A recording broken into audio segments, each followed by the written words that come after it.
So your mic is. Yes. So sorry about that. Thank you, Dr. Khan, for inviting me. Thank you, everyone, for being here. Uh, it's not very often that So it's 7 o'clock here. It's not very often we start the day uh, you know the day with the ghazal. Uh, I couldn't hear things very well. There was a lot of a lot of echo, but what could be more perfect than starting your day with the music? So again, it's very. I'm very glad to see you all here. I'm very glad to be here. So I'm going to talk about peace journalism, right? And that's a very uh, interesting area. That's a very interesting topic. Uh, as I talk, if you have any questions, please feel free to ask them. I can speak and understand two languages, English and Hindi and Urdu. So it becomes three. But spoken Hindi and Urdu are very much alike, right? कोई भी सवाल हो आपको, कोई कुछ पूछना हो, बेझिझक पूछें, और जिस भी जबान में आप पूछेंगे उस जबान में मैं आपको जवाब दूंगा. So with that, let's so I'll just start. So please feel free to stop me at any point of time, pose your questions. If you have access to the chat window, please feel free to post your questions in the chat window. So there is peace journalism is essentially the idea and the term coined by Johan Galtung, uh, and the practice, uh, where he essentially says that, well, uh, when we look at news, or when we look at the way events, especially conflicts of different types, right? So it's not only military conflicts, or not only violent conflicts, but also non-violent conflicts are covered. A lot of times they follow certain patterns, and the patterns of coverage, or the routines. So basically, the nature of coverage often takes you, often follows patterns, or often is done in such a way that that in many cases it may enhance the conflict, or it may make things worse, or it may not make things better for the people involved. So his idea was, well, if if the coverage could focus on practices which may promote peace, right? Now, when that happens, so when you say promote peace, and remember, that's when a lot of uh, a lot of a lot of criticism, a lot of counter questioning start. So for example, people may ask, uh, uh, भाई, आप तो promotion के काम में आप आप खबर सुना रहे हैं या आप प्रमोट कर रहे हैं. So, and that's a very big challenge for for people who are talking about peace journalism. And uh, and uh, you know and there is quite a bit of discussion about it, right? Whether peace journalism is advocacy, or it's journalism like anyone, like any other kind of journalism. So I would like to talk a bit about the way journalism, or any kind of information, but mostly news information, uh, relates to people, or the mechanisms through which it might have influence on people. So, uh, so one thing that is called, so there are different effects, right? So if you think about the news process, uh, your news media, so let's say the editor of a newspaper, or a TV channel or a radio channel, they can cover all the stories that are there, right? But out of all the stories, they have only so much money, they have only so many people. So they say, all right, out of all these stories, we will cover only these stories, right? So that's one point, right? That's the early point where decisions are being made, or choices are being made. Now, once you have the stories, then your editor says, "Bhai, ये story to pehle page pe jayegi and this story will go on third page. Or we'll start our newscast with this story and put in that. Or we will put a colored picture with the story and this story will we will move it to the back. Or this story will get 5 column inches, this story will get 1 column inch, right? So a lot of those decisions are being made. Now, what this does, this creates, so if you think about the agenda setting idea, and a lot of times what happens, let's say there is a story that is important to you, something that happened in your town, and you feel very passionate about it, right? But then it gets covered in the newspaper, and you say that, oh, well, this is such an important story. Why is it on third page? Hmm? Now it did get covered, right? So why is that a concern? That is a concern because there is this perception and there is some truth to it. So the agenda setting theory. So the first theory I talked about, where they are selecting some stories out of all the stories, and the second one where they are arranging or organizing or placing stories within the format they have. So so if they have a newspaper, for example, and I will mix languages. So अगर अखबार है, तो अखबार में कुछ कहानियां पहले पन्ने पे जा रही हैं, कुछ कहानियां तीसरे पन्ने पे जा रही हैं. अच्छा, अगर रेडियो है या अगर टेलीविजन है, तो कुछ कहानियों से वो शुरू कर रहे हैं, कुछ कहानियों को हाईलाइट कर रहे हैं, कुछ कहानियां पीछे, कुछ कहानियों के साथ आप वीडियोस दिखा रहे हैं, लोगों के इंटरव्यूज लगा रहे हैं. So the idea is that that sets an agenda, right?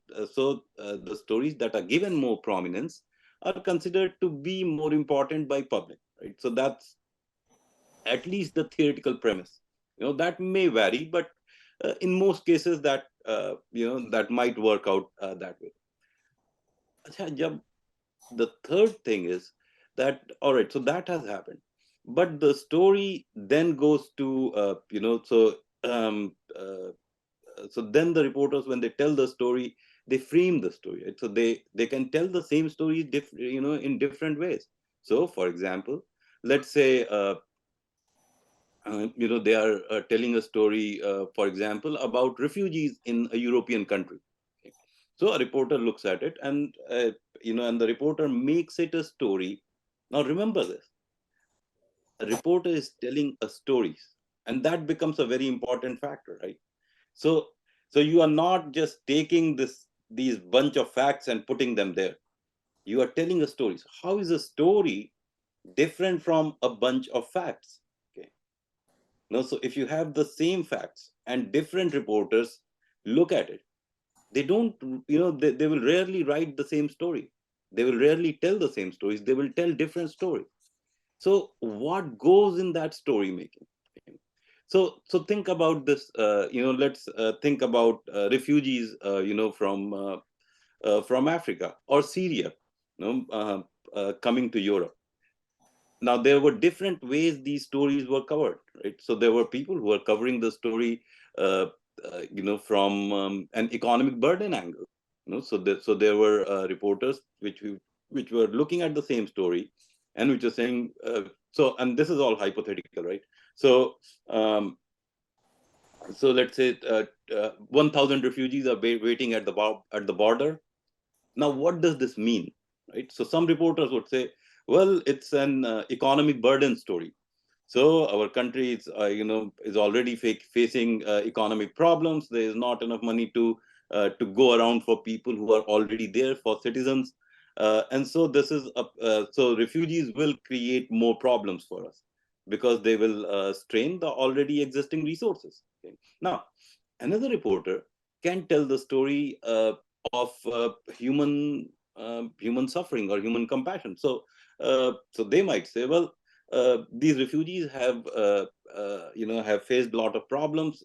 These are problems which are very extraordinary in nature, and we have been a kind country, we have been a kind society, we have been a compassionate society. Our values, our religions are that. So no so no so mm, and that's pretty much it, right? Now uh, now there are these two stories, right? And the facts are the same. So there are these 1,000 refugees waiting at the border. Okay. So that's the idea of framing. A lot of times, uh, almost all the times, the reporter is bringing something in, is making choices to interpret to interpret the fact or to interpret the event for its audience. So, for example, if we look at something, uh, uh, look at an event, for example, let's say floods in Pakistan, right? And that was very traumatic. That that was a very large scale disaster, natural disaster. So if a reporter in Pakistan is looking at it, he or she might cover it differently. But when a reporter in United States look at it, they might, they might, it might not make sense for their audience if they just say, well, there are floods in Pakistan, right? So then they would say something like, there are floods in Pakistan. That shows a higher degree of increasing global climate, global impact of climate change. And this is something that can happen in United States, and therefore we should take heed there, so we should worry about it, right? Or, there are these floods in Pakistan, and these are, big, a large level catastrophe. Therefore, and we are a compassionate country, therefore we should help, and we should think about people in Pakistan. We should think about the human cost of natural disaster and do something, right? So that is the process of framing or organizing information within a story. Now, one thing, the way, if you frame stories differently, if you tell stories differently, if you organize information within a story differently. So think about it. When a story is being made, or when a reporter is writing a story, a lot of choices are being made, right? So the reporter is deciding, who are we going to interview, who are going to be our sources. They are going to see, all right. So चलिए, अब ये refugee वाली बात थी, इसके साथ हम क्या कनेक्ट करें? इसके साथ हम इकोनॉमिक बर्डन के फैक्ट्स डालें, या इसके साथ हम ह्यूमन सफरिंग के फैक्ट डालें? तो जो आप फैक्ट डालेंगे वो कनेक्शन बन के उस तरह से चला जाएगा. So for example, think about it. In and remember that connection changes the way the issue is seen, the way people connect to the issue. So let's think about a more everyday scenario, right? So let's say you are talking to, a friend, or you're talking to your family members, and and you're talking about food. Okay? And someone says, well, there is this, there's so let's say they are talking about something, let's say sheermal. They say, well, sheermal is a great dish. It's really nice. When it's slightly warm, you will really enjoy it, and all stuff, right? Then you talk to a different person, and the person says, well, sheermal is really nice, but it's also very, very carb rich. It has a lot of calories. So now these two conversations, after that you go to the market, and when you are thinking about buying this product, in one case, so if you watched, if you had one conversation, you would think about how nice it is. If you had another conversation, you would probably, the first thing that will come to your mind when you see the sheermal, well, it's a lot of calories. I should, I think there's a hand.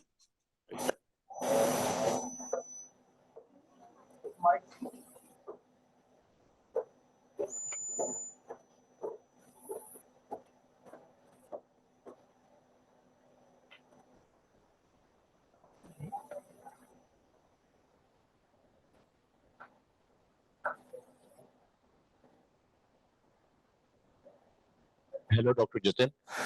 Thank you very much for your talk. I have one point regarding अभी आपने refugees की बात की कि refugee के ऊपर हम उसको different frame कर सकते हैं story को. In current time पाकिस्तान में इस वक्त recently अभी महीना पहले अभी currently we are facing severe flood. बहुत ज़्यादा उसका एक बहुत crisis है. तो अब according to development United Nation disaster is an opportunity, so इस फ्लड को अब एक तरफ मिजरीज भी हैं जिसमें फ्लड विक्टिम्स हैं, फूड स्कैर्सिटी है, उसमें हम इस पॉजिटिविटी का फ्रेम कैसे हम इस फ्रेम उसमें कर सकते हैं उसको स्टोरी करते हुए. Thank you very much. Thank you, ये बहुत अच्छा सवाल आपने पूछा। बहुत बार देखिए, जैसे कि पोल्यूशन कवरेज में की कई स्टडीज हुई हैं, उसमें एक बड़ा इंटरेस्टिंग ट्रेंड रहा है कि बहुत बार वो देखते हैं कि भाई कोई ऐसे इवेंट होते हैं, तो इसमें आप किस तरह से गवर्नमेंट का रिलेशनशिप ढूंढ सकते हैं। ठीक है, तो एक वो फ्रेम बोलते हैं रिस्पॉन्सिबिलिटी फ्रेम। ठीक है, तो उसमें वो बोलते हैं कि भाई अगर ये इवेंट हुआ तो इसमें सरकार की क्या जिम्मेदारी है, तो उसको तो बड़ा नेगेटिव टाइप का बोलते हैं। पर बहुत जगहों पे बहुत बार क्या होता है जहाँ पे कि कहानियां रिस्पॉन्सिबिलिटी फ्रेम नहीं यूज करती हैं, वहां पे वो बोल सकते हैं कि भाई ऐसा है कि ये हुआ और इससे हमें बड़ी सीख मिली, और सरकार इसको करने के लिए जो डिजास्टर रिस्पांस की प्रिपेयर्डनेस है, कि भाई अब देखिए डिजास्टर है वो तो होना ही था, पर हमारी सरकार इतनी प्रिपेयर्ड थी कि इन्होंने तुरंत इतने लोग लगाए, तुरंत इतनी चीजें की, और ये डिजास्टर जो कि बहुत बड़ी हो सकती थी उसको इन्होंने बड़े हद तक कंट्रोल कर लिया। तो तो इसमें जो है, अच्छा जो कोविड वाली कवरेज थी उसमें आपको इस तरह के वेरिएशन कई जगह देखने को मिले थे, कि आपका डिफरेंट मीडिया, जैसे सम मीडिया जो है वो सम मीडिया वुड फोकस ऑन कि भाई कुछ नहीं हुआ, या भाई इतनी डेथ्स हो गई। अच्छा, कुछ मीडिया जो है वो ये बात करता था कि की सरकार प्रिपेयर्ड थी, ठीक है, शुरू में तो इतना अचानक से हो गया कि लोग तैयार नहीं थे, पर सरकार ने इतनी जल्दी अपना एक प्रिपेयर्डनेस रिस्पांस तैयार किया और इस इश्यू को एड्रेस किया। सो दैट शोज कि कितना एफिशिएंट और इफेक्टिव है हमारा गवर्नमेंट या हमारा system. Thank you very much. Thank you doctor. अच्छा, so these are some of the processes, right? So with framing, जो idea activate होता है, framing, or even if you organize information differently, so if you interview different set of sources, if you if you bring in different set of information, so what that does, it makes audience think differently about the issue, evaluate the issue differently. Okay, so this is a theoretical setup. Now if you are thinking about peace journalism, right, so you are so you can report war in many ways. So you can talk about the conflict, you can talk about the winners and losers, you can talk about uh, casualties, you can talk about uh, you know uh, a lot of other kind of rhetoric. But uh, uh, many scholars of peace journalism argue that a lot of times focus is on the focus of war journalism, or focus on non-peace journalism is on actors which are interested in driving or keeping the war, right? So when you see sources, you see a military or government establishment, you see information from political leaders or military leaders. uh, you see you hear about you hear about the weapons being used, and a lot of times deaths might be uh, you know um, uh, so essentially deaths might be communicated in such a way, so for example using terms like casualties, rather than killings or deaths. uh, so essentially, when you and that becomes a very complicated scenario. So they say, well, when you make these choices, so the reporter, or the entity that is creating the story is making all these choices. So you could go to the field and you could interview the military leader, or you could interview the person, the refugee who is there in the field, right? You could interview a political leader, or you could interview someone from an NGO who is serving people, or you could interview both. Okay? So So the way you frame the story may influence the way people are thinking about an event. Okay. So, and that's the idea, So when you say that creating stories certain way may influence people in certain ways, especially, especially through priming. So what is priming? Uh, in so priming is essentially this idea that when so for example, remember when I was talking about sheermal. So when you talk about calories, then people think about calories when buying sheermal or when looking at sheermal. Similarly, if you talk about casualties and people are evaluating the war, or people are evaluating their politicians, uh, or their governments or the international bodies based on that story. So in one situation, they say, well, uh, uh, this is a bad war, and there was this dictator, and we are trying to fight that dictator. Okay? In the other situation, they might say, therefore this is an important fight, and our leaders are doing well. But if situation changes, so if the story is framed differently, and then they say, it focuses on human suffering and other aspects too, then people might say, well, this is a war, and maybe a necessary war, but there is so much human suffering, maybe there could be a better solution. No, so we will evaluate our leaders based on this information, right? So the evaluation of the leadership, or the evaluations of players in the conflict, may change based on that. Okay? There is a study. It's I think it's when the second Iraq war started. Okay? And in that war, uh, I see there's a hand, right? Please.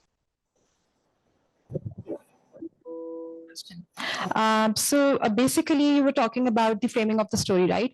And we started discourse analysis. My teacher is sitting next to me, so apologies if I commit any mistake. But we basically discussed about the Palestine and Israel issue, right?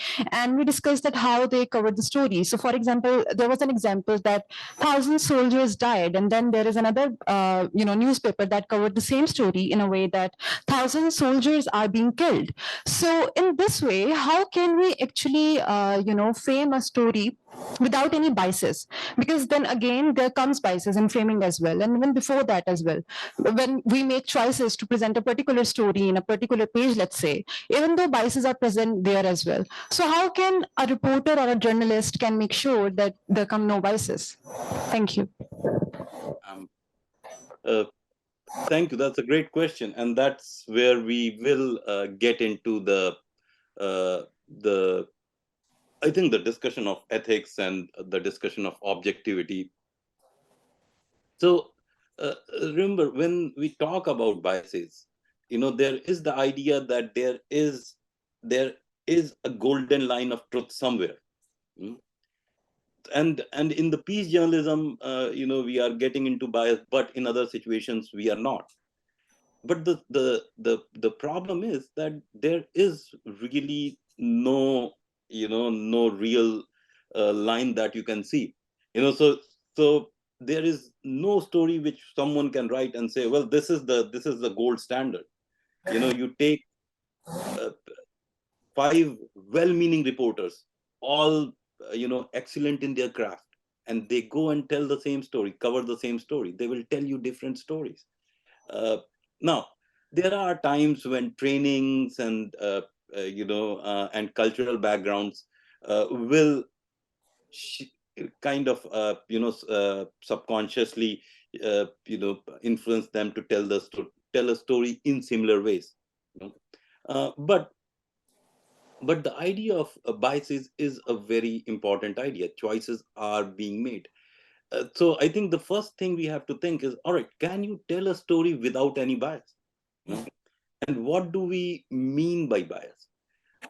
So every time you are telling a story, you are making a choice.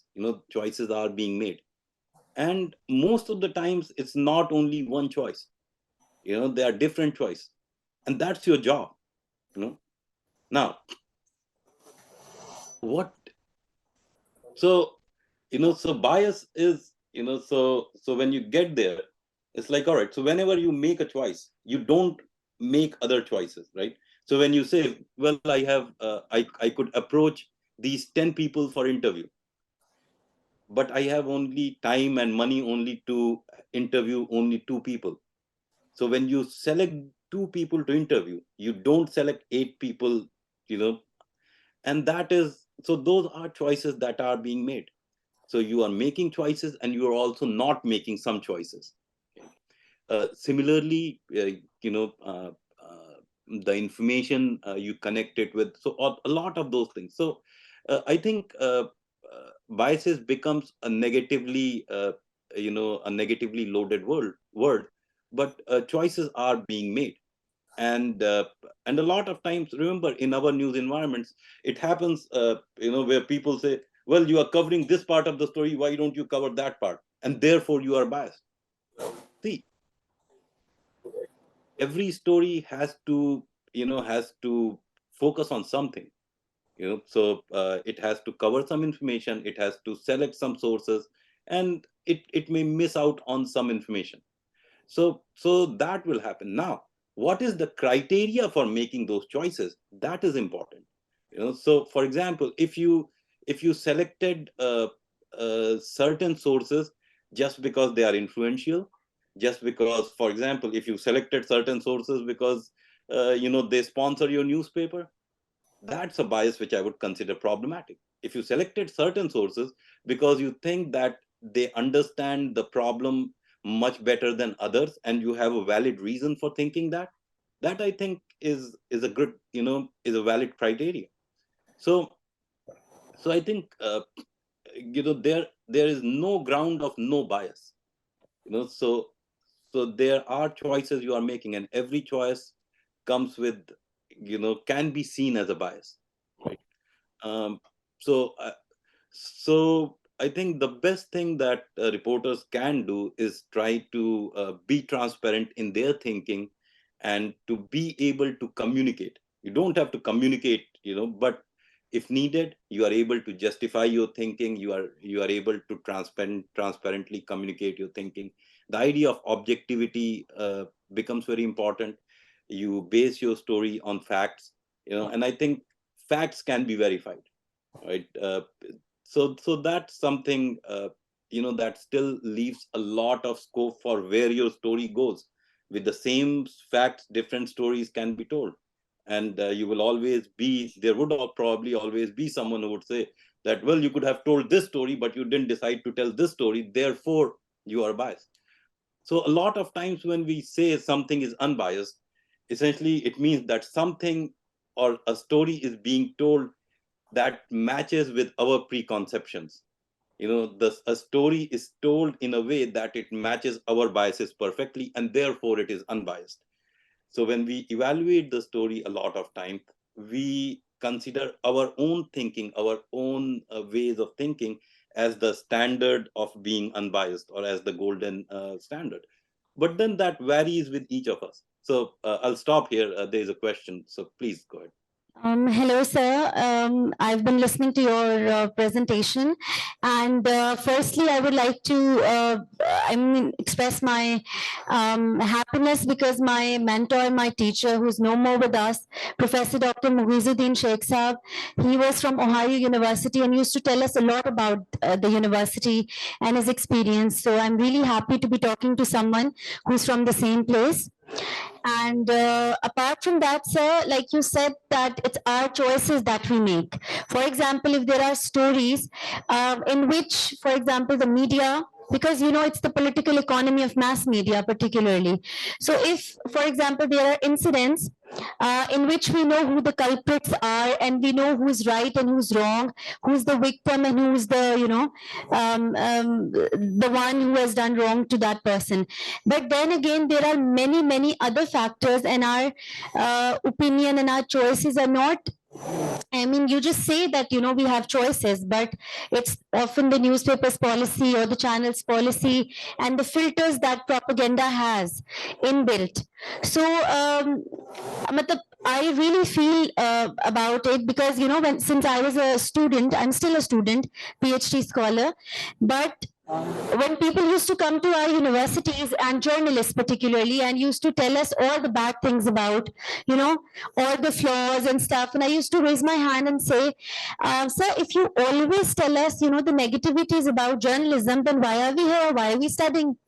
So this is something, the topic is very interesting, and I think when you're trying to be ethical, that means you're trying to be honest, but honesty is at stake because of a lot of things that intervene, and especially the power groups and the power economies and other vested interest of journalists as well as the organizations. So we have often, we have almost every time seen people like the famous saying that is, justice delayed is justice denied. So normally it happens, I mean, whether it's, you know, Indian held Kashmir, or whether it's Pakistan's, you know, tribal areas or whatever, you know. So the world is hit by this bias, and I think it's an inbuilt now. So what's your take on this, and how can, you know, how can this thing be made sure that the future journalists and the future scholars are more open to make their choices? Because, you know, if you See, make a choice, then you have the fear to death mostly, or fear to lose your job, or fear to, you know, all this. Thank you, sir. thank you. So remember, with the media or with the journalism profession or with the journalism function in the society, there is always this dual nature. So you say, well, you are a public service, but you are also a business. Okay, now you will be expected to function as a public service, uh, but the business and the business side or the interest of the business side will rarely come into play. So those influences, those tensions are going to be there, right? So that's that's a part of the situation. uh, there might be different kind of media organizations. Okay, there will be government sponsored channels or government controlled channels which will tell stories different ways. There would be private channels which would which are owned by conglomerates around, global conglomerates, and they will tell stories differently based on where they are. And a lot of times, remember, even media has their own biases. So, for example, when you say that, well, we know who did it or who is the criminal, uh, a lot of times that might also be seen as a bias that might be problematic, right? So the trial by media has become a very common element of public discourse or public spheres these days. So people see, we tend to believe that we know what is best, and that creates our biases.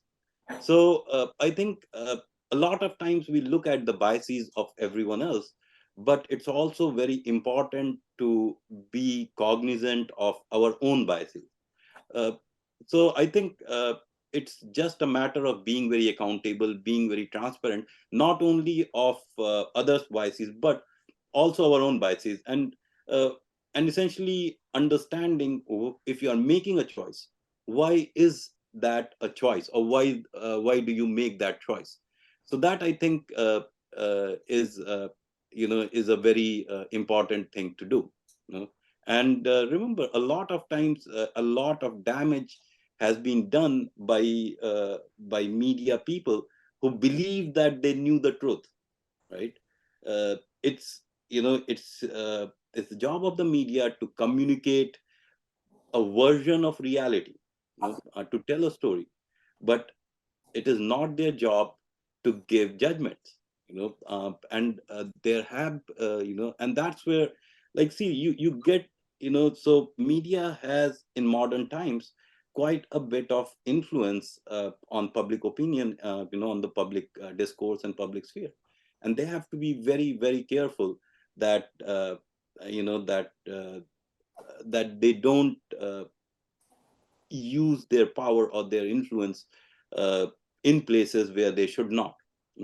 So I think and I think that is one area where a lot of unintentional unintentional biases do come in. So, and even if you look at at the peace journalism framework, they one of the things they say that it's that is probably a good practice not to label parties. And a lot of times in modern journalism, at least in South Asia, in parts of South Asia that I'm aware of, there is this tendency of creating conflicts, right? Even in public sphere. So saying, "Bhai, इन्होंने ये बोला तो इन्होंने इसका जवाब दिया." Sometimes I look at news coverage, from different places and fights on Twitters and all that stuff. So you will have news headlines like, इन्होंने इनके जवाब ने दिया उनको इनके इन्होंने मारा उनको करारा तमाचा, इनके जवाब ने चुप कर दी उनकी बोलती. So a lot of that is very conflict oriented coverage, and and media should be very careful about getting into this trial by the media kind of syndrome. So I hope that answers your question. Thank you. अस्सलामुअलैकुम, ताहिरा तारिक नाम है मेरा, कराची से आई हूँ और आपकी जो conversation थी, क्वेश्चंस के आंसर, उसमें से एक क्वेश्चन मेरा जो है अभी जहन में आया कि मीडिया जो बायसनेस की आपने बात की कि मीडिया बायसनेस हो जाता है, मीडिया स्पेशली पाकिस्तानी मीडिया, जो मीडिया लॉस बने वो डिक्टेटरशिप में मीडिया लॉस बने, अंडर प्रेशर जो है वो स्टेट के रहा मीडिया. पीटीवी के बाद 2001 में जो है प्राइवेट ओनरशिप मीडिया को मिली, लेकिन फ्रीडम ऑफ स्पीच तो अभी भी नहीं है. बायसनेस गवर्नमेंट किसकी है, किसके खिलाफ बोलना है, किसके खिलाफ नहीं बोलना है.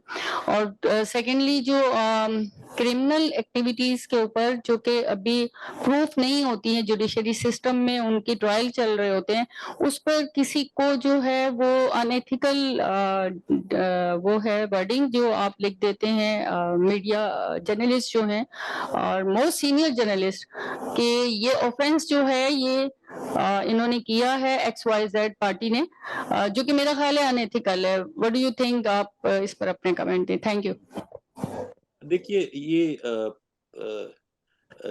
ये जो आपने बात की है ये बहुत इम्पोर्टेंट है और बहुत रेलेवेंट है, बहुत टाइमली है. हमको जो मतलब मेरा एक ओपिनियन है वो ये है कि नंबर एक तो भाई ये होना नहीं चाहिए, पर बहुत बार क्या होता है कि अपने यहाँ और हमारे ख्याल से जो बाकी जो पश्चिमी दुनिया है या जो वेस्टर्न वर्ल्ड है वहां पे भी कि पर ग्लोबल साउथ में खास तौर से कि जो justice delayed is justice denied type की चीज हो जाती है, तो बहुत बार जो हमारे आपके जो रिपोर्टर्स होते हैं उनको ऐसा लगता है, या बहुत बार जो न्यूज वर्कर्स होते हैं, और देखिए ये जो ट्रेडिशंस हैं कि बहुत सारे जो न्यूज वर्कर्स थे वो एक्टिविज्म वो अपने को एक्टिविस्ट की तरह देखते थे. तो वो जो एक और उसकी जरूरत भी थी भाई. आप एक ऐसी हिस्ट्री से आए हैं जहाँ पे कि आपका जो फ्रीडम स्ट्रगल है उसको आप जिस भी तरीके से देखें, उसमें अखबारों का बहुत बड़ा हिस्सा था, जो रिटन वर्ड का बहुत बड़ा हिस्सा था. तो बहुत सारे जो आपके जो खबर नवीस जो बोलते हैं वो आपके जो रिपोर्टर थे वो आपके ये थे क्या बोलते हैं क्रांतिकारी या रिवोल्यूशनरीज भी थे. तो वो जो एक्टिविस्ट रिपोर्टर वाला मॉडल है वो हमारे ख्याल से अभी भी बहुत प्रोमिनेंट है. और बहुत सारे रिपोर्टर्स और बहुत सारे जर्नलिस्ट, अच्छा कुछ तो ऐसे हैं जो कि मतलब जो कि अपनी ताकत को जैसे कि जो इसलिए इस दिशा में जाते हैं या इस तरह से जो ट्रायल बाय मीडिया या जो कॉन्फ्लिक्ट्स को फोमेंट करने वाली चीज है वो करते हैं, बिकॉज पब्लिक को उसमें मजा आता है, टीआरपीज बढ़ते हैं या न्यूज़पेपर्स के सर्कुलेशन बढ़ते हैं, तो उसमें एक फाइनेंशियल मोटिव है, ठीक है। तो पर पर उसमें कुछ ऐसा भी है, मतलब कई केसेस ऐसे भी होते हैं जहाँ पे कि आप बिना प्रोसेस के ब्लेम करते हैं। वो ये भी है कि भाई जो एक्टिविज्म वाली चीज है वो भी कभी-कभी ऊपर आ जाती है। अच्छा, एक जो बड़ी इम्पोर्टेंट चीज है इसमें याद रखने वाली, 2 मैं बोलता हूँ। एक तो ये है कि जब ऐसा होता है, तो ये दिखाता है डायरेक्टली या इनडायरेक्टली कि जो जो मीडिया है उसका लॉ एंड ऑर्डर पे उतना भरोसा नहीं है, कि लॉ एंड ऑर्डर इसका जो सिस्टम है आपका वो इस वो इस इशू को इफेक्टिवली एड्रेस कर सकता है। तो बहुत बार तो वो एक चीज जो है वो बहुत वो हो जाती है। अच्छा, जो दूसरी चीज है और जो मुझे लगता है कि बहुत इम्पोर्टेंट है, वो ये दिखाता है कि जो आपके एथिकल स्टैंडर्ड्स हैं मीडिया के, न, वो भी इतने स्ट्रांग नहीं है। आपके रिपोर्टर्स वेल ट्रेन्ड नहीं हैं। आपके यहाँ जो स्टैंडर्ड्स हैं उनको इन्फोर्स करने के कोई सिस्टम नहीं है। जैसे भाई मान लीजिए कि कोई आपका प्रेस ट्रस्ट है या ऑम्बड्स पर्सन है या कोई एजेंसीज हैं जो कि गवर्नमेंट से बाहर हैं, नो, पर जो मीडिया को मॉनिटर करते हैं और उसमें जो एथिकल इश्यूज होते हैं उनको उठाते हैं, उनको बताते हैं कि भाई ये आपने गलत किया। अच्छा, जब आपकी फॉर्मल एजेंसीज ना हो तो एकेडेमिया ये काम करता है, नो। अच्छा, जो ये जो पूरा सिस्टम है उसमें एकेडेमिया का मेजर काम यही है कि भाई आप watching the watch dog type का जो सिचुएशन है, कि आपके रिसर्चर्स देखते हैं कि भाई किस तरह से मीडिया कवर कर रहा है, किस तरह के पैटर्न्स हैं, और उनको जाहिर करता है, उसके बारे में पेपर्स लिखता है, उसके बारे में कॉन्फ्रेंसेस करता है, पब्लिक अवेयरनेस बढ़ाता है। पर जब तक उस तरह के कोई सिस्टम्स नहीं हैं जो कि वॉचडॉग को वॉच कर रहे हैं, तब तक तब तक मीडिया का हाथ से बाहर जाना अ, मतलब ये बहुत अनएक्सपेक्टेड नहीं है। तो वही है, कोई भी ये जो आपका जो सिस्टम में कोई भी हिस्सा अपनी ताकत का मिसयूज कर सकता है। तो जो चाहे मीडिया हो, चाहे गवर्नमेंट हो, चाहे पब्लिक, तो हर किसी को मॉनिटर, चाहे लॉ एंड ऑर्डर हो तो गवर्नमेंट का हिस्सा है, तो हर किसी को मॉनिटर करने के लिए कोई ना कोई और चेक्स एंड बैलेंसेस, कोई ना कोई और बॉडी होनी ही चाहिए। और उसमें एकेडमिशियंस बहुत बड़ा रोल प्ले करते हैं। और एक डाइवर्स एकेडेमिया जो कि हर तरह की बातों पे ध्यान दे, जो अलग अलग पॉलिटिकल थिंकिंग और अलग अलग आइडियोलॉजिकल थिंकिंग से आती हो, जो किसी एक ही साइड पे ना फोकस करे, जो सब पे फोकस करे। और भाई जब मान लीजिए देखिए कि कुछ लोग हैं वो एक साइड पे फोकस कर रहे हैं, बाकी लोग दूसरी साइड पे फोकस कर रहे हैं, पर जो एथिकल स्टैंडर्ड्स हैं उनको स्टैब्लिश करने का, उनको मॉनिटर करने का और उनके बारे में बोलने का काम करे, ये बहुत ही जरूरी है। हम्म। और आज के समय में जबकि सोशल मीडिया बहुत बड़ा कंपटीशन हो गया है, और सोशल मीडिया में तो लोग कुछ भी करते हैं, मतलब उसमें तो बहुत समय आपका ये जो स्टैंडर्ड्स हैं और ये ऑब्जेक्टिविटी है इसका तो एक्सपेक्टेशन बहुत रहता नहीं है। तो जब न्यूज चैनल्स या न्यूज मीडिया, प्रिंट है, जो भी है, प्रिंट है, ऑनलाइन है, ऑडियो विजुअल है, ब्रॉडकास्ट है, जब ये सोशल मीडिया से compete कर रहे हैं तो कैसे compete करें कि वो अपने दायरों में रहें, वो अपनी डिग्निटी में रहें, ये सोचना बहुत जरूरी है। और ये बहुत मुश्किल होता जा रहा है क्योंकि बहुत बार ये सब चीजें उनकी कमाई से डायरेक्टली जुड़ी हुई हैं। So I hope I answered your question, but ये बहुत ही पेचीदा सा सवाल है। मैं 13 ईयर से मीडिया स्टडी डिपार्टमेंट में हूँ। आवाज आ रही है आपको मेरी? हाँ भाई। 13 ईयर्स से मैं जो है मीडिया स्टडी डिपार्टमेंट में एज ए विजिटिंग टीचर जो है वो टीच कर रही थी। अब माशाल्लाह से पीएचडी हो गया मेरा मास कम्युनिकेशन में। स्टूडेंट्स को हम जब भी लेक्चर डिलीवर करते हैं और हम उनको कहते हैं कि अनबाइस्ड होकर आपको न्यूज और रियलिटी बेस्ड जो है फैक्ट एंड फिगर्स को जो है वो आप ऑथेंटिक सोर्स इस्तेमाल करें उसमें, और फिर आप न्यूज को जो है वो सेंस मेक न्यूज सेंस बनता है उसका। लेकिन वही बात कि जब वो मालिकान उसको पब्लिश नहीं करेंगे, ऑन एयर नहीं करेंगे, हमारे जो सोशल डेवलपमेंट के इश्यूज हैं, जो एक आम कॉमन कम्युनिटी के सोशल इश्यूज हैं, उनके ऊपर कवरेज नहीं होगी, इस पे रेटिंग नहीं आएगी। पॉलिटिकल एजेंडे के ऊपर ज्यादा मीडिया काम करेगी, ये वर्ल्ड वाइड हो रहा है, ये सिर्फ पाकिस्तान की बात नहीं है। तो अभी आपने कहा कि एकेडमिया काम करे, तो एकेडमिया पीस ऑफ जर्नलिज्म के ऊपर वर्कशॉप कंडक्ट करके आपको हमको सबको इनवाइट किया, कैसे पीस जर्नलिज्म को हम प्रमोट करें, इस पे थोड़ी सी फीडबैक आपकी चाहिए। देखिए, अब जो एकेडेमिया का काम है ये बड़ा जनरेशनल होता है। तो अब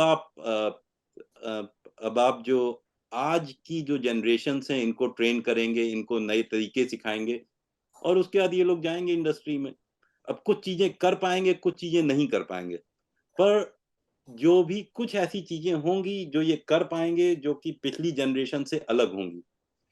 तो तरक्की जो सोसाइटीज में है वो दिखती है, पर वो बड़ी धीमे धीमे चलती है, कभी आगे जाती है, कभी पीछे जाती है। अब जैसे कि मान लीजिए आपने औरतों की आजादी की बात आप ले लीजिए, या औरतें कितना मीडिया में शामिल हैं। भाई जब अब देखिए, ये हमारे यहाँ भी हमारे क्लासेस में 70% तक औरतें होती हैं। 60 से 70% जो हमारी स्टूडेंट्स हैं वो औरतें हैं। पर जब हम ऊपर मीडिया में देखते हैं तो फिर आपका जो टॉप लेवल तक है आपका 20-30% होगा, हो सकता है थोड़ा कम ही हो। तो पर ये जो रिप्रेजेंटेशन है ये जनरेशन बाय जनरेशन चेंज होता है, और धीमे धीमे जो प्रोग्रेस है वो होती है। इसी तरह से और बहुत सारी चीजें हैं, जैसे कि मीडिया एथिक्स के बारे में अवेयरनेस है, या ये अवेयरनेस है कि भाई ट्रांसपेरेंसी होनी चाहिए। कोई भी सवाल पूछे तो हम उसको ये बताने में केपेबल हों कि हमने अपने डिसीजंस कैसे लिए, या ये सोर्स हमने क्यों चूज किया, हमने बाकी सोर्सेस क्यों इवैल्यूएट किया। तो एक बार ये ट्रेनिंग धीमे धीमे धीमे धीमे होने लगती है, तो उसके बाद फिर चीजें ठीक है, over a period of time change होंगी। पर जो इंस्टीट्यूशंस में ट्रेनिंग होती है वो बड़ी इंपॉर्टेंट होती है। अगर सोचिए आप 30 स्टूडेंट्स को पढ़ाती हैं, और 30 स्टूडेंट्स में से 15 या 20 स्टूडेंट्स जाके बनते हैं रिपोर्टर, और उसमें से मान लीजिए 4-5 आपकी बातें याद रखते हैं, ठीक है, या जो आपकी प्रैक्टिसेस हैं। किसी दिन जब वो थोड़ी सी बड़ी पोस्ट में पहुंचते हैं तो वो उन चीजों को कुछ हद तक लागू करना चालू करते हैं। 10-15 जो कि टीचिंग प्रोफेशंस में गए और प्रोफेशंस में गए, जहां भी रहते हैं वो याद रखते हैं कि भाई आपने ये बात बोली थी। उसमें से अब ये है कि भाई अब वो हर किसी से लड़ते नहीं है, पर उसके बारे में कभी बातें करते हैं, कभी कुछ करते हैं। तो जो जो चेंजेस होते हैं वो जनरेशनल होते हैं। जैसे मुझे याद है कि इंडिया में जब 80s के डेकेड में जब मैं बड़ा हो रहा था, तो फैमिली प्लानिंग का बहुत जोर था, ठीक है। तो उसमें बड़ा जो पब्लिक एजुकेशन था, कॉन्ट्रसेप्टिव्स के बारे में एजुकेशन थी, बहुत सारे शोज थे जिनमें कि वो बताते थे कि भाई ऐसे फैमिली प्लानिंग इंपॉर्टेंट है। हेल्थ रिलेटेड इश्यूज थे, पोलियो, और बहुत सारे इश्यूज थे, उनके बारे में बड़ी बातें थी। अच्छा, तो आज की जनरेशन में जब मैं देखता हूँ कि जो मेरे साथ के जितने लोग हैं, भाई अब हमारे पहले के जनरेशन में तो बहुत लोगों को मैं जानता हूँ, मेरे खुद ही फैमिली में लोगों के पता लगा किसी के 8 बच्चे हैं, किसी के 6 बच्चे हैं। आज की जनरेशन में मैं बहुत कम, मुझे कोई नहीं मालूम जो कि मेरे साथ बड़ा हुआ हो जिसके 2 या 3 से ज्यादा बच्चे हों। तो वो जो एक चीज है वो जनरेशनल इम्पैक्ट हुआ। औरतों की एजुकेशन है, औरतों की फ्रीडम है, औरतों को वर्क प्लेस में जाने वाली जो बातें हैं, वो जो सारी चीजें हैं, उसके बारे में भाई हमारी जनरेशन में बहुत ऐसे केस थे कि लोग बहुत पढ़ लिख जाते थे पर उसके बाद भी जो लेडीज थी, जो महिलाएं थी, औरतें थी, पर उसके बाद भी वो घर ही में रहती थी, वो हाउसवाइफ रहती थी। अब नेक्स्ट जनरेशन में, अब हमारे ख्याल से 80 से अब तक मैं बोलता हूँ 2 या 3 जनरेशन मान सकते हैं। पर जो अगली जनरेशन में आपने देखा कि औरतें वापस वास्तव में घर से बाहर जाने लगी, बड़ी, और आज की टाइम में तो काफी सीनियर पोजीशंस पे हैं। अब इसका मतलब ये नहीं है कि औरतों के सारी परेशानियां, सारे मसले सॉल्व हो गए हैं, पर जो जो प्रोसेस है वो हो रही है, वो चल रही है। तो जो जर्नलिज्म ट्रेनिंग है, जो एजुकेशन है, और एक बात जो मैं बोलता हूँ, और हमारे ख्याल से वो ये है कि जर्नलिस्ट जो हैं, मतलब हम जर्नलिस्ट तो बनाते हैं, जो जर्नलिज्म और मास कम्युनिकेशन के टीचर्स हैं, हम जर्नलिस्ट तो बनाते हैं, पर हम सिटीजन्स भी बनाते हैं। क्योंकि जो जमहूरियत का, जो डेमोक्रेसी का जो बेसिक आइडिया है, वो ये है कि ठीक है, आप इंफॉर्मेशन दे रहे हैं, जर्नलिस्ट इंफॉर्मेशन दे रहा है, पर सिटीजनशिप को भी अवेयर होने की इंपॉर्टेंस मालूम होनी बहुत जरूरी है। तो अगर आप अपने लोगों को, अपने स्टूडेंट्स को बताते हैं कि भाई आप जर्नलिस्ट मत बनिए, पर तभी भी आपकी जिम्मेदारी है, ये आपकी रिस्पॉन्सिबिलिटी है जमहूरियत में, कि आप जाने कि आपकी सरकार क्या कर रही है, और सही तरीके से जाने। तो वो जो बात है, वो भले ही आपके स्टूडेंट्स रिपोर्टर ना बने, मीडिया पर्सन ना बने, एंकर ना बने, पर वो सिटीजन्स तो बनेंगे ही, वो चीज तो उन्हें याद रहेगी ही। उसके बाद दुनिया में और बहुत सारी चीजें होती हैं, उनके अपने इंटरेस्ट आएंगे, बहुत सारे इधर उधर के प्रेशर्स आएंगे, पर आपके 4-6 तो बचेंगे, जो कि जो कि अगली जनरेशन तक उस सोच को ले जाएंगे। तो यही है। तो जो टीचरों के लिए हमारे ख्याल से ये जो प्रोसेस होती है, कभी कभी बड़ी लंबी होती है, और आपको जब आप खप जाते हैं तब जाके कहीं चेंज आता है। पर मेरा तो यही मानना है कि ऑप्टिमिस्टिक रहना बहुत जरूरी है, और चेंज होता है। और आप अपनी सोसाइटीज में भी देखेंगी तो आपको चेंज दिखेगा। अपने अपनी मदर से बात करेंगे, अपने पेरेंट्स, अपने ग्रैंड पेरेंट्स से बात करेंगे, तो चेंजेस आपको दिखेंगे। पर यही है कि थोड़ा सा प्रोसेस धीमी हो सकती है। So I hope I answered your question. It was a very deep questions, but thank you for answering, for questioning it. So, Professor Jatin, we now have the last question of the session. Yes, Ali.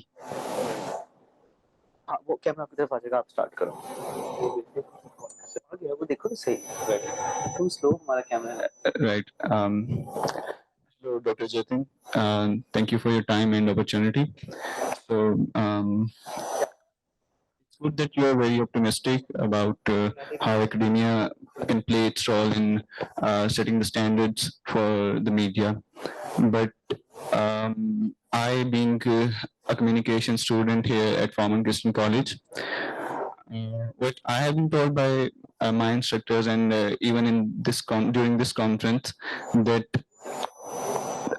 there's no space for what I would call as responsible journalism, or because yesterday one of the presenters, Dr. Firasat, presented on his study on juxtaposition of English and Urdu press in Pakistan and likelihood of peace journalism, where she pointed out the clumsiness in Urdu print media. And one of the participants was of the idea that there is the clumsiness because it is the demand of the target audience. So just for the department, and he used these words that because the audience needs those spices in the news, so that is why they provide them with that kind of content. But we being the students who are being told by the academia that okay, you need to follow these standards, that the target audience needs spices. So who to follow? We are really confused that okay, either we go with the ethical reporting and all, and raise the issues that we believe are important to be raised, or we just go with the demand of the industry, because we have been told that news is a product and you need to sell it. And this is something that happened in one of the classes in last week, and our instructor was very clear about it, that news is it's just a product and you need to sell it, and you need to decide how you are going to decorate it. So I think I've put my question. To put in one line, that how the academia can play its role in setting standards for the media when it's actually setting the opposite of it. Thank you. Thank you. That's a very important question, and remember, that's a question which media students across the world are asking. That's the question that students in United States ask. That's the question, students in Europe and in India and in Bangladesh, in different countries, in Sri Lanka. Uh, so, uh, so remember, there have, and I talked about it earlier. Uh, so you have this, this commercial venture, right? So news, if you see news companies, or especially the commercial companies, so yes, they are a business, but we also expect them to have some degree of social responsibility, because they are providing a service which is very fundamental to the health of a functioning democracy. Now, unfortunately, reporters in most systems are not, so they are told that, well, you have a great responsibility on your shoulder, and you are changing societies, all that stuff, but you will really not, so you have great responsibility, but we won't pay you a lot, right? So a lot of times when you get a job, you are doing whatever you need to do to keep the job and make your money. And so if that happens, do the job and make your money, but keep on looking for options, or remember your teachings, right? Because news, realistically seen, news or any business, whether it's socially responsible or not, works within a social environment. Okay. Works within a social environment. So social forces will be there, right? Now, what I think the role of students like you is that, well, remember that in some time you will have more experience, you will understand the business better, you will probably have more power, you know, and then maybe you will get more opportunities to do what you think is right, or to establish practices to ensure transparency, to bring in ethical considerations within the constraints of the business. Now, also remember that society keeps on changing, right? So as you are spending time in media as a professional, the society is also changing. So maybe in 10 years, you would be able to do what you cannot do now. But whatever happens, and this is very important, a society without media, you cannot lose hope in media, because a society within media is going to be a very, like, there's not much hope for that society. So think about this. So there is a system, so democratic system is a system where you have government, and government is monitored by the press, and press communicates the ideas to the public, so that public has information to evaluate the performance of the government. Okay. Now, if the media is not there, then you have a problem. Now, media has a lot of problems. So it's like, let's say, you are commuting, right? So you have to drive 100 kilometers for work, and you buy a car. So you need a car. It's not a really nice car. A door falls off, or there's or a glass is broken. But that doesn't mean that you throw away that car, because you need that car. If you don't have that car, you won't be able to move. So so I think the role of media is very much like that. It's indispensable. Now there are a lot of problems, and that's why you are there. What your previous generations couldn't resolve or address, you probably will, and what you won't be able to, the next generations will. Thank So you. I hope that answers your questions to some extent. Thank you.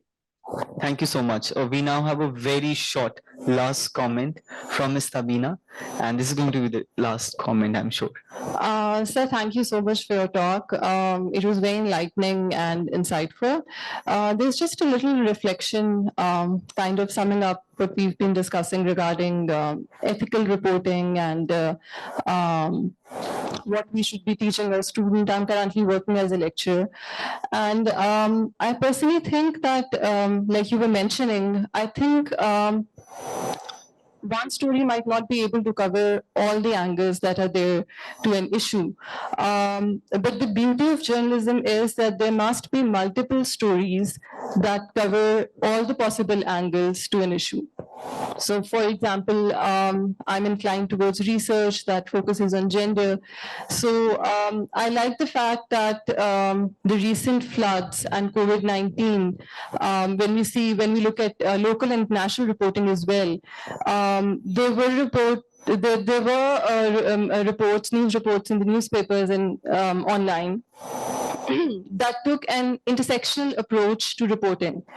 So the audiences came to know that how COVID-19 particularly is affecting women all across the globe.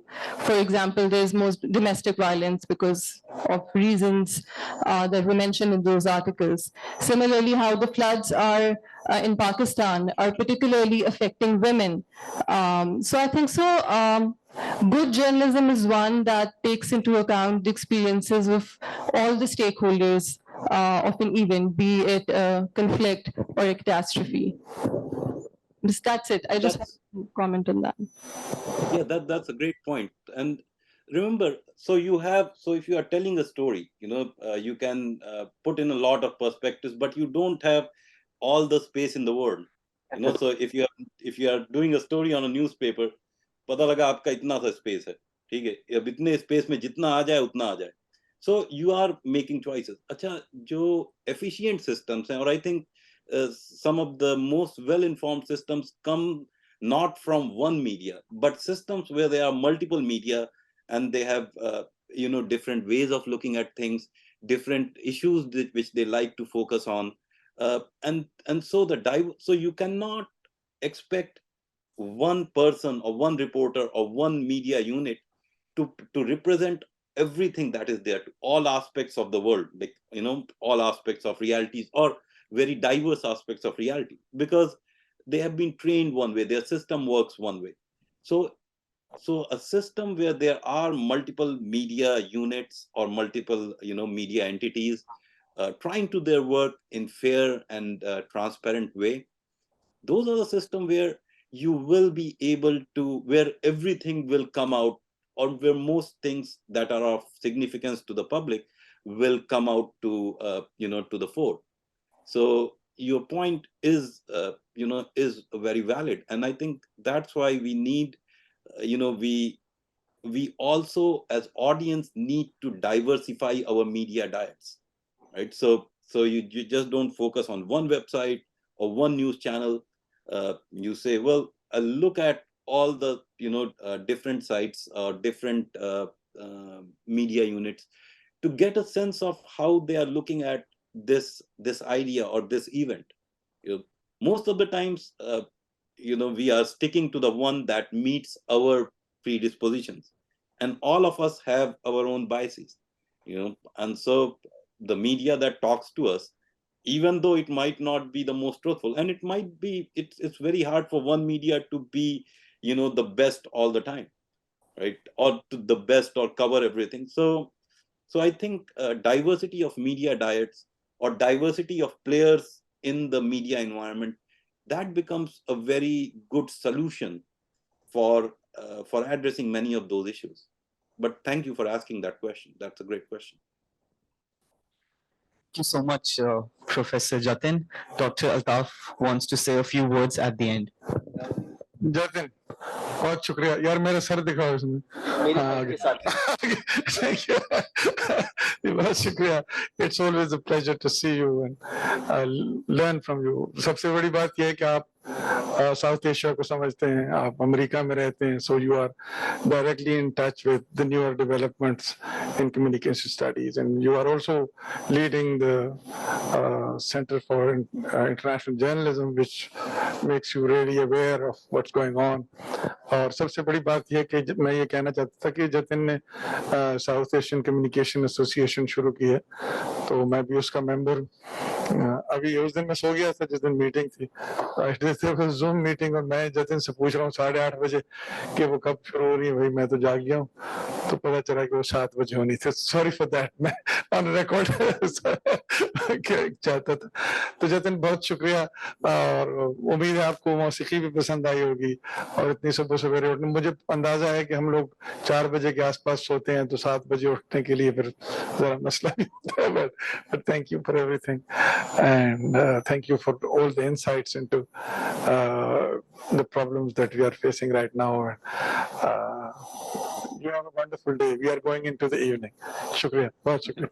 Thank you. Have a wonderful evening. Goodbye, Dr. Jatin.